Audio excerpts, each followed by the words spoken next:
नमस्ते फ्रेंड्स, मैं खुशबू मिश्रा स्वागत करती हूं अपने चैनल खुशबू मिश्रा ब्लॉग में। कैसे हैं आप सब? मुझे कमेंट में ओम नमः शिवाय ज़रूर लिखिएगा। और आज इस वीडियो में जानेंगे सोमवार पारण के दिन हमें क्या करना चाहिए, पारण का शुभ मुहूर्त क्या है। बहुत सारी जानकारी आपको इस वीडियो में मिलेगी। इससे पहले अगर आपने मेरे चैनल को सब्सक्राइब नहीं किया है तो इसे सब्सक्राइब कर ले, बेल आइकन को ज़रूर प्रेस करें जिससे वीडियो की नोटिफिकेशन आप लोग के पास सबसे पहले पहुंचे। तो पारण के दिन हमें सूर्योदय से पहले उठना चाहिए और सबसे पहले हमें अपने घर की साफ सफाई कर लेनी चाहिए। घर की साफ सफाई कर लें, झाड़ू पोछा, दरवाजे पर जल छिड़कना, जो भी काम होता है हमें सुबह उठ के ज़रूर कर लेना है। और उसके बाद आप स्नान कर लें। स्नान करने के बाद जो भी आपके पास साफ स्वच्छ वस्त्र है उसे पहन के और अपने घर में पूजा ज़रूर कर लेनी चाहिए।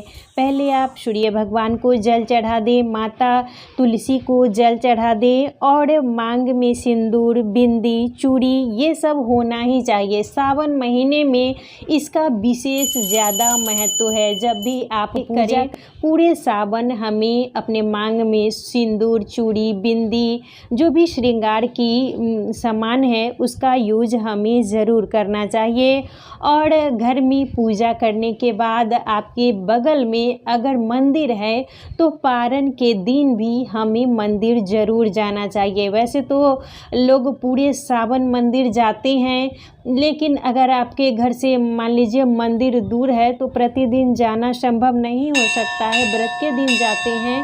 लेकिन पारण के दिन भी अगर आपके बगल में मंदिर है तो वहाँ जाके जल अभिषेक ज़रूर करें और माता पार्वती को, भोलेनाथ को, गणेश जी को, कार्तिकेय जी को, जितने भी भगवान हैं उनकी विधिवत पूजा करें। और सोमवार को हम लोग व्रत रखते हैं और इसकी कल होके यानी मंगलवार को पारण किया जाता है। तो पारण भी हमें नियम से ही करना चाहिए। सुबह में जब भी आप उठें तो ब्रश का यूज ना करें।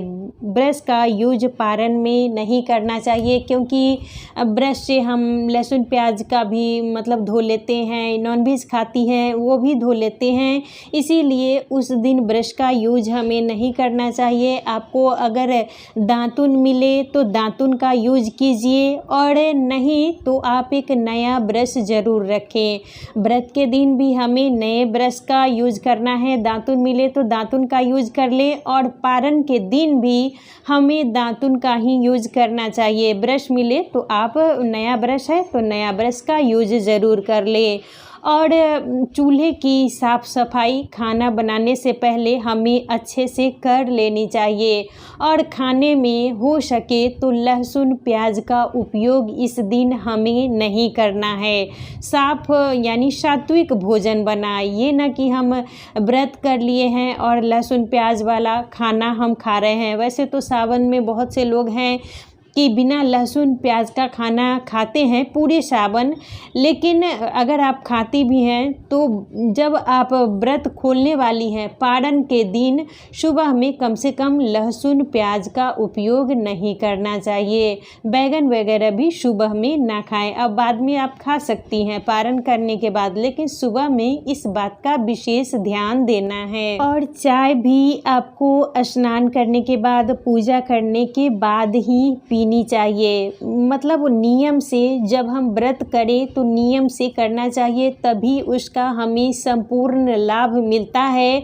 और अगर हम नियम से नहीं करते हैं तो व्रत का संपूर्ण लाभ नहीं मिलता है। तो यानी स्नान करने से पहले, पूजा करने से पहले हमें चाय ये सब कुछ भी नहीं पीना चाहिए। आप स्नान कर लें, पूजा कर लें, उसके बाद ही चाय पिए, पानी पिए, जो भी आपको करना है वो करें। और बहुत से कमेंट आ रहे थे कि सावन के महीने में हमें दूध का सेवन करना चाहिए या नहीं करना चाहिए। दूध का सेवन पहले के जो मतलब बड़े बुजुर्ग थे वो मना करते थे, सावन के महीने में दूध का सेवन नहीं करना चाहिए, दूध विषाक्त हो जाता है। लेकिन आजकल बिना दूध का तो काम चलता ही नहीं है। चाय है या कुछ भी जब हम मान लीजिए फलाहार के लिए ही उपयोग करते हैं, दूध केला खाते हैं या साबूदाने की खीर बनाते हैं, तो हर कुछ में दूध का प्रयोग करते ही करते हैं। और मान लीजिए अगर दूध ही नहीं खाएंगे, दही नहीं खाएंगे, तो फिर हमारे शरीर की जो भी एनर्जी है वो ख़त्म हो जाएगी। तो इससे अच्छा है कि हम पहले अपनी सेहत का ध्यान दें। व्रत में आप दूध भी ले सकती हैं, फल फ्रूट्स जितने भी हैं, शकरकंद हुआ या जो भी आप खाना चाहती हैं फल फ्रूट्स खा सकती हैं।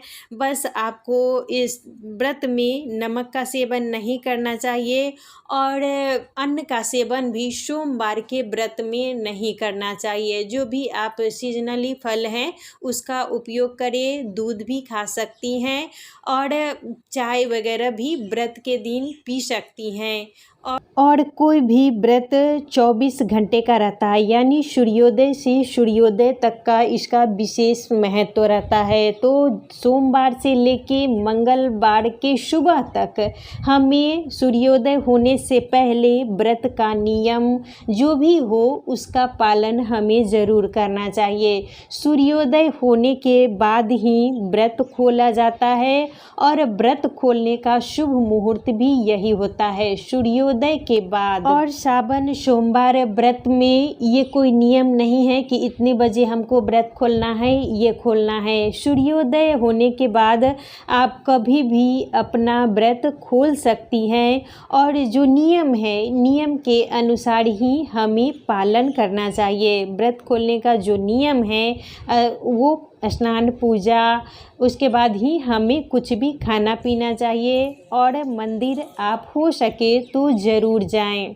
और इस बार तो व्रत सावन का 8 पड़ा है, तो 2 आप पहले कर सकती हैं और 2 लास्ट का भी कर सकती हैं। लेकिन व्रत ज़रूर करना चाहिए। जो कुंवारी लड़की हैं वो इस व्रत को करती हैं तो उन्हें अच्छे वर की प्राप्ति होती है। और जो सुहागिन महिलाएं हैं अगर वो इस व्रत को करती हैं तो इससे उनके सुहाग में वृद्धि होती है और पति पत्नी का जो रिश्ता है वो अच्छा बनता है।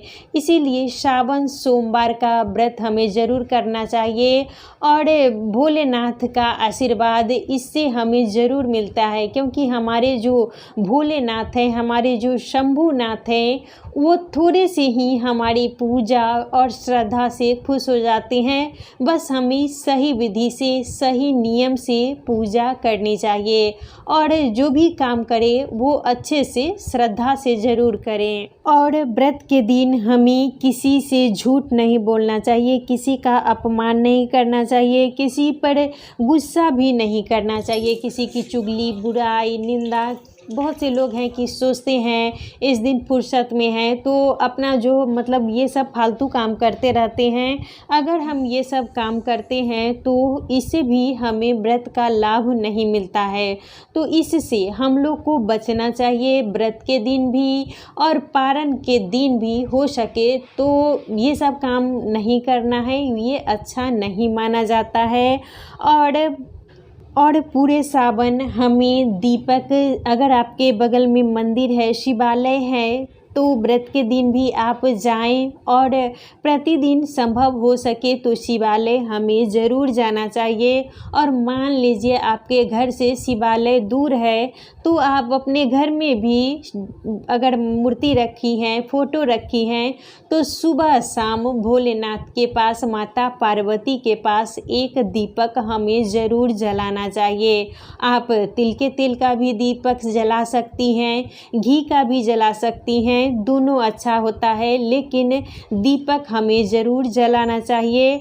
और पूरे महीने हमें अच्छे से भोलेनाथ की पूजा श्रद्धा से करनी चाहिए। और जब भी आप सोमवार को मंदिर जाएं तो नंदी के कान में कुछ जो भी आपकी मन की बात है, जो भी आपकी इच्छा है, वो नंदी को ज़रूर बोले। नंदी को कहने से वो डायरेक्ट यानी शिव जी के पास, भोलेनाथ के पास पहुंचता है और जो भी हमारी इच्छा होती है वो पूरी होती है। तो मंदिर जब भी आप पूजा करने जाएं तो नंदी के के कान में अपनी जो इच्छा है वो ज़रूर कहनी चाहिए। और मंदिर से आते समय पूजा का जो हम जल अभिषेक करते हैं वो लोटा में थोड़ा सा जल हमें ज़रूर लेके आना चाहिए और पूरे घर में इसका छिड़काव करें। इससे हमारे घर में नेगेटिविटी ख़त्म होती है और पॉजिटिव एनर्जी आती है। हमारे घर से जितनी भी मतलब नकारात्मकता होती है, बीमारियां होती है, वो सब खत्म होने लगती है। तो इस बात का विशेष ध्यान देना है। जब भी आप मंदिर से आएँ तो लोटे में थोड़ा सा जल भर के ज़रूर ले आएँ और पूरे घर में हमें जल का छिड़काव ज़रूर करना चाहिए। और आप प्रतिदिन भी पूजा करने के बाद घर में या पहले भी गंगाजल का छिड़काव ज़रूर करें, बहुत ज़्यादा अच्छा होता है।